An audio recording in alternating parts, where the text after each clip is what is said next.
I can't believe it, but I got to watch the first 6 episodes of Invincible Season 4 early, so here's my full spoiler-free thoughts on the best and worst parts of this season. First of all, you guys are not ready for how crazy this season is, but what might be my favorite thing about it is how dark the tone of this season is compared to the first 3. Like, we are not messing around from the very first episode. Because I'm not gonna lie, I was a little worried this season was just gonna go back to, like, business as usual, but no, you can immediately feel all the consequences from the conquest battle from last season. Like, every single character is miserable right from the start. Mark is struggling. He's kind of losing control in different battles here. Oliver is just sick and tired of everything going on. He doesn't really want to be a superhero and having to save people all day long, all the time. Adam Eve is really struggling with her powers as well. So literally everyone is going through it. I think my favorite characters and the MVPs of the season so far for me are Alan the Alien and Tech Jacket. These two are such a vibe. So many amazing moments this season. The comedy is carried by them. Great action sequences. They are easily my MVPs so far. Remember, I've only seen the first 6 episodes,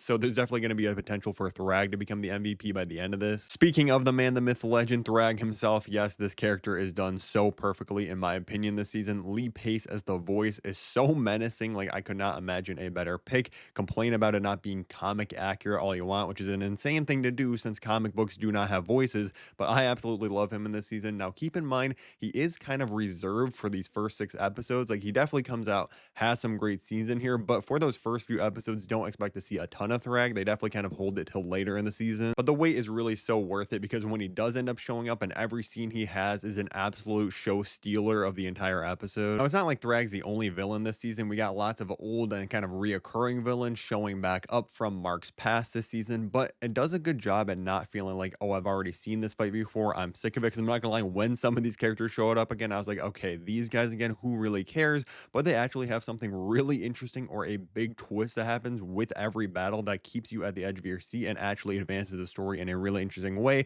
I know I'm being very vague. I just don't want to ruin anything, but when you watch these fight scenes, you will know. If I had to kind of nitpick a little bit and complain about some of the villains, my first one would probably be Universa, who's voiced by Denai Guerrera. She does a great job, but she kind of just comes into the season and is just out of the season super quickly. I don't know if she comes back later or not. I haven't read that far ahead in the comics. Same is kind of true of Matthew Rhys voicing Dinosaurs. These are both like big name castings for these characters, and they both just have such a small amount of screen time and are seemingly very unimportant to the season that I was just kind of surprised that they had such big name celebrities behind them. So again, maybe they're going to come back in like seasons 5 or something. I was just expecting a little bit more here. If you remember in past seasons, they were kind of teasing the fact that Damien Darkblood was going to have a bigger role and a new storyline in the TV show that wasn't in the original comic line. And in season 4, we do get an episode pretty much entirely dedicated to a storyline with him that has some really interesting moments, but I'm not gonna lie, it's easily the worst episode of the season so far. Not like it's bad, it's still like a 7 out of 10. The other episodes are just so good that this kind of felt like a drag. I think what really hurts this episode is that it comes at a point in the season right in between crazy episodes, so it kind of ends up feeling like the Lost Sisters episode of Stranger Things, where it's like, oh, you end on a crazy cliffhanger one episode,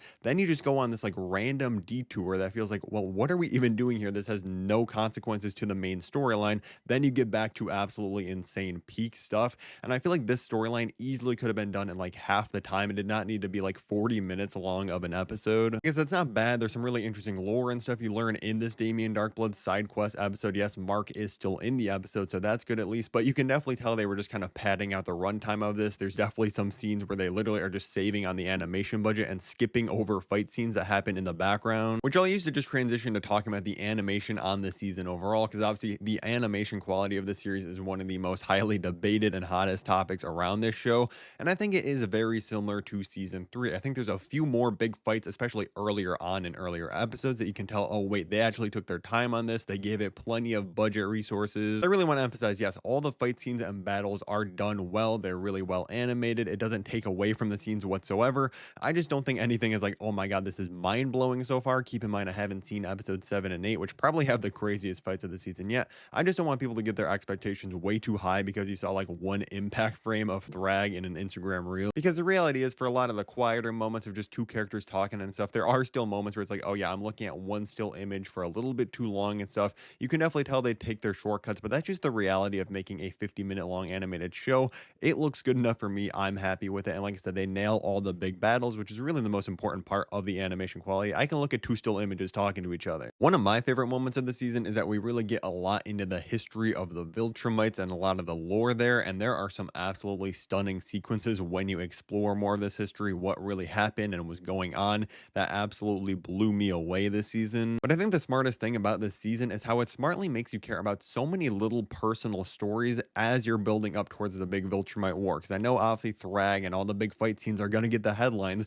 but in those first couple episodes, you spend a lot of time with like Mark's relationship with Eve and Paul and Debbie having different things going on. Even Cecil and Donald, they have very little screen time, but some really interesting stuff. Even characters like Rudy, who I know is calling himself Rex, but I'm sorry, I'm never going to call him that, who I have spent my entire life hating every single second they're on screen, actually have some interesting stuff going on. I will say characters like Rex, Monster Girl, and the rest of the Guardians of the Globe definitely do not have a lot of screen time, but I think they have enough to play an interesting part in the story, kind of bounce off Mark in a fun way. And when I say fun, it's not fun at all. It actually gets really dark, but you'll see what I'm talking about. Because this season really just comes down to Mark absolutely going through the motions every single episode. Like some of it is because of, like I said, he has some poor judgment and is making really dumb decisions, but there's other stuff that's just out of his control. And you're just like, can this guy ever get a break and be happy for more than like 5 seconds? And the answer is probably no. Now, I'm going to quickly rate every episode of the season I've seen so far individually, because I think episode 1 is a strong 9 out of 10. It's a great reintroduction into this world right from the opening montage with the song it's playing. When you watch it, you'll know, oh yeah, the mood is different right away. Ends on a crazy cliffhanger. Episode 2 is a really good 8 out of 10. Again, you explore some really interesting history in this episode and get some really fun adventures with Omni-Man and Alan the Alien. The comedy is off the chart. Episode 3 is a very strong 8 out of 10. It will make you so mad that you have to wait another week after this episode because of how it ends. It's an absolutely crazy cliffhanger. Episode 4 is where you're mainly spending time with the Damien Darkblood side plot, which, like I said, is not bad in any way, shape, or form. I think it just kind of breaks up the season in an awkward place,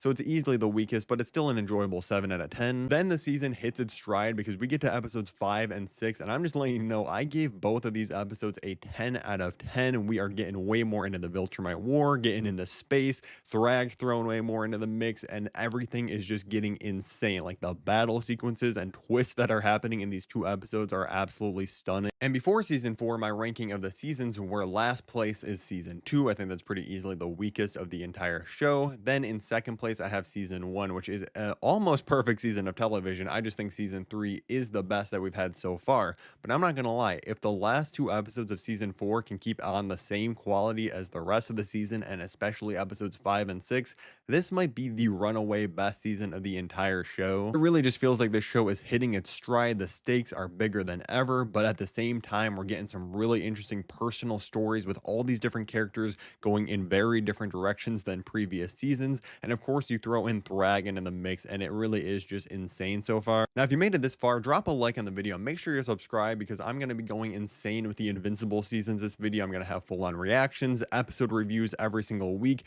And don't worry, I recorded all my reactions when I watched these episodes early, so I'm not going to be faking them or anything. So if you want to see all my other Invincible videos on the channel, click the playlist above my head right now, and thank you so much for watching.